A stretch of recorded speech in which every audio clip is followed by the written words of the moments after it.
How did one woman endure unimaginable tragedy and emerge not broken, but as the saint of impossible causes? This isn't just another tale of faith, it's the gripping true story of Margherita Lotti, known to the world as Saint Rita of Cascia, a woman whose life reads like an epic of suffering, forgiveness, and miraculous resilience. Today, we're going to pull back the curtain on the extraordinary journey of a saint revered by millions, to understand why her legacy continues to inspire hope even in the most desperate situations, and what profound lessons her struggles hold for us all. Prepare to have your understanding of strength and faith redefined as we uncover the incredible life of Saint Rita. Born in 1381 in a small Italian village near Cascia, Margherita seemed destined for a quiet life. From a young age, she felt a powerful pull towards God, dreaming of dedicating herself fully to Him in a convent. But life rarely follows our perfect plans, does it? Her parents, seeing her as their only child, had other ideas. Following the customs of the time, they arranged her marriage at the tender age of 12 to a man named Paolo Mancini. And this is where Rita's story takes its first dramatic turn, because Paolo was anything but saintly. He was known for his quick temper, his violent outbursts, and his infidelity. Imagine being a young girl, full of spiritual longing, suddenly thrust into a marriage that was a constant source of fear and heartbreak.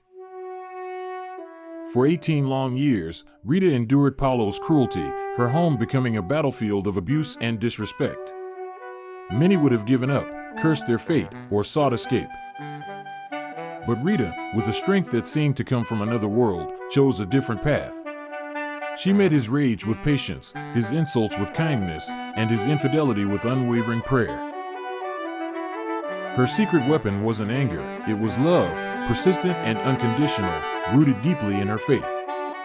She held onto the belief that no soul was beyond redemption, no heart too hardened to be touched by God's grace. And slowly, impossibly, her prayers began to chip away at Paolo's stony exterior. Through her gentle example and constant prayers, Paolo began to change.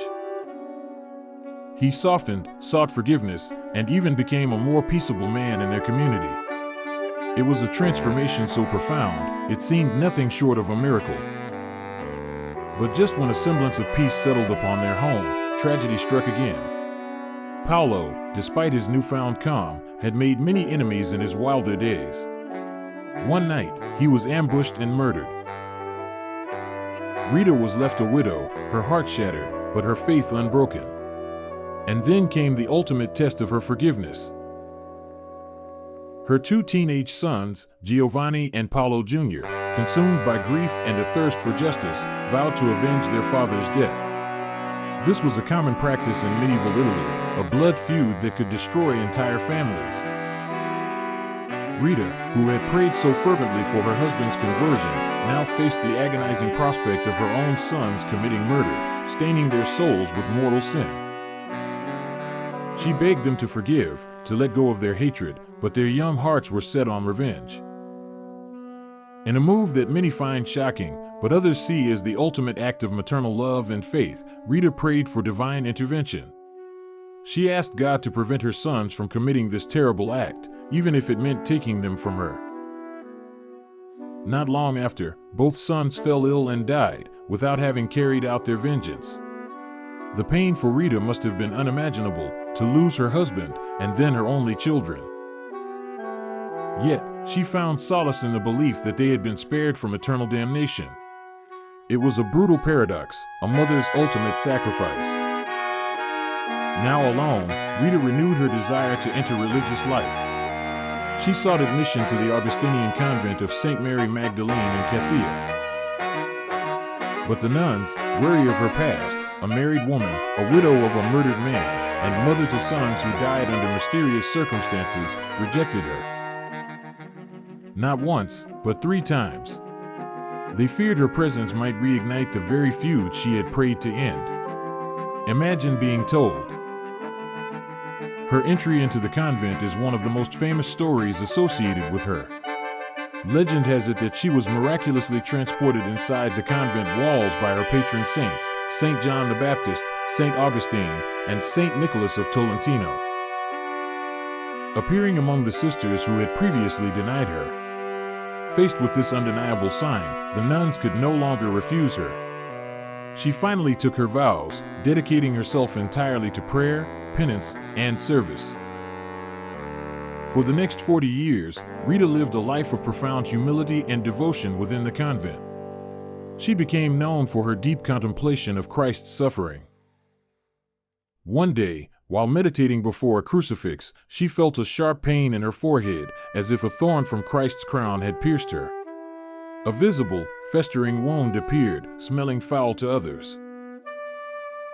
A constant reminder of her union with Christ's passion. This stigmatum, a truly key moment in her life, lasted for 15 years.